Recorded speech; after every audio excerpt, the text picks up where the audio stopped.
Kami nagbabalik po dito sa Kaitanan Action ni BA. Ngayon naman po ay Ate Pia, Kuya Alan, yes or no? Narito po ang ating mga katanungan. Umpisahan na natin. Kuya Alan, Ate Pia, nangungupahan po ako sa isang apartment kung saan tumutulo yung bubong kapag umuulan. Yan ba ang dahilan kung bakit naka-rollers ka? Opo. Okay. Tumutulong po sa pagmumukha ko ng tubig. Hindi ako makatulog, Tito Boy. Kaya naman, tinatamad po akong magbayad. Tapos, nanghinayang ako sa deposit. Cargo po ba nung nagpapaupa yung pagpapagawa ng bubong? Yes or no? Yes. As a general rule, pagka may inupahan ka, dapat suitable siya sa purpose na inupahan mo. So kung umupa ka ng residential, dapat good enough to live in. So pag tumutulo, cargo nung may-ari o yung nagpapaupa na pagawa yon. Bakit ko sinabing general rule? Kasi for example, sabihin ko sa'yo, oy, upahan mo to, pag pinagawa ko to 10,000. Pero tumutulo, gusto mo, ikaw na magpagawa, 5,000 lang. So pag pumayag ka, meaning there's nothing in the law, in fact, the law says, pwede tayo mag-stipulate. Ibig sabihin, pwede tayo mag-usap. So sabihin mo, residential yan, sa Baguio, napakaginaw, walang heater yan, tumutulo yan, pero hindi ko na ipagagawa, pero bigyan kitang discount, 3,000 lang. Pag umuo ka, hindi mo ngayon pwedeng pilitin yung may-ari na siya magpagawa. So, ikaw ba'y masaya sa... Happy po, Tito Boy. Okay, next. Kuya Alan, Ate Pia, yung inuupahan ko ngayon, bigla siyang tinayuan ng mall, yung katabi. Sabi sa akin ng landlady na doble na ngayon yung upa dahil nga katabi na siya ng mall. Pwede niya po bang gawin to kahit na next year pa mag-expire yung kontrata namin? Yes or no? Sabi mo sa landlady mo, no. Ipaliwanag mo sa landlady mo na ang isang kontrata ay Agreement. pagkakaintindihan. It's an understanding. Sabi nga, it's the meeting of the minds. And kung may term na nakasulat doon na maliwanag, 1 year or kung ano man, sabi mo next year pa, bound kayo doon. So kahit anong mangyari sa katabi nyo, tumaas man ang value ng lupa sa kabila, yan pa rin yun. Bumaba din ang value doon sa kabila, hindi mo rin naman siya, papayag siya, sasabihin mong, ay, tinayuan ng karaoke, apakaingay, bababaan ko na rent ko. Di rin naman siya papayag, di ba? So you have to respect the terms of the contract. Next. Ako po, Kuya Alan, Ate Pia, taga Laguna po kasi ako, Santa Rosa, Laguna. Yung tsahin ko po, nagrenta doon malapit sa amin. 30,000 every month po yung binabayaran niya sa 6 na kwartong bahay. Ngayon, nung nag-asawa, bumukod yung mga anak, nabakante ho yung 4 na kwarto. Kaya ang tanong ho niya, pwede ba niyang ipaupa yung 4 na kwarto kahit na hindi ho siya yung may-ari ng bahay? Yes or no? Yes. Ang tawag dyan, isa-sublease mo o sublet, di ba? So, ang rule dyan, basta't hindi pinagbawal, pwede.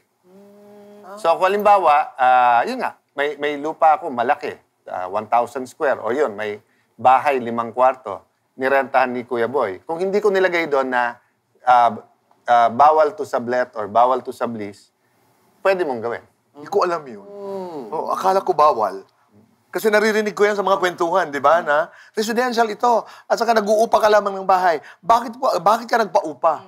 Pag wala sa kontrata, pwede. Sublease pwede, ha? Kung iibahin mo, for example, pag sinublease ko, pero ginawang parlor, ibang usapan yun. Kasi usapan natin residential. Bakit mo ginawang commercial? Pero kung yung kwarto na yon nilis mo, titirhan din, bed space, o may border ka, Kahit kumita ka, pwede. Kasi wala naman nakalagay na bawal. It doesn't make it a commercial space. It's just that kumita ka. Salamat po. Ang dami nating natututunan. Next. Ako po.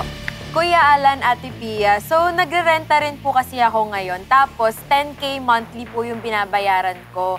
Ngayon, kinausap po ako ng landlord ko and sinabi niya po sa akin na kapag daw po naging 20K monthly, within 5 years kong babayaran, mapapasakin na daw po yung property. Pwede niya po bang gawin yun? Yes or no? Pwede niyang i-offer sa'yo yon. Kasi it's an offer eh. Diba? So, ang tanong mo, legal ba yon? Pwede mo bang tanggapin yon? Yes, pwede niyang i-offer sa'yo yon. Pwede mong tanggapin. Why? It's now a new contract. So, to be clear, meron na kayo na pagkasunduan. Magre-rent ka, 10,000. Valid yon. Walang pwedeng basta-basta magbago. Unilaterally, meaning isang tao lang, hindi niya pwedeng sabihin, oy, 20 na yan, ganito lang sabi. Hindi niya pwedeng gawin yon. Pero pwede ba siyang mag-offer ng bago? At pwede mo bang tanggapin? Yes. Kasi you are now going to enter into a new contract. So, yung existing contract nyo na 10K rent, basically, terminate nyo na yon. Kasi papasok kayo ng new contract na 20K na rent to own na. So it's a new contract that you both agree to. Hindi naman basta-basta pinakialaman yung isa na inimpose na lang sa'yo. Galing. Last question. Kuya Alan, Ate Pia, yung kaibigan ko, pinarenta sa isang pamilya yung kanilang residential property. Tapos nalaman niya na ginawang babuyan nung umuupa. Ang katwiran nung umuupa, pwede naman namin gawin ng kahit na ano dyan kasi naayos kami nagbabayad ng upa. Tama ba siya sa ganun? Yes or no? No. Bakit? Di ba sabi natin, meeting of the minds. So nung sinabi pa lang sa'yo, residential, alam mo na hindi agricultural, hindi commercial. So iniba mo yung gamit, di ba? Unless baboy yung kaibigan mo.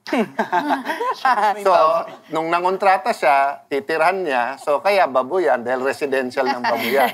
Pero unless baboy ka, hindi pwedeng yung residential, ibahin mo. So again, no, ang ganda ng pwesto mo, katabi ng mall, so residential, gagawin mong kalenderya, gagawin mong restaurant, gagawin mong parlor, gagawin mong babuyan. Hindi, kasi naiiba yung kontrata. Pero kung mag-uusap kayo at papayag, bakit hindi? But by yourself, babaguhin mo yung usapan, hindi pwede. No. Galing.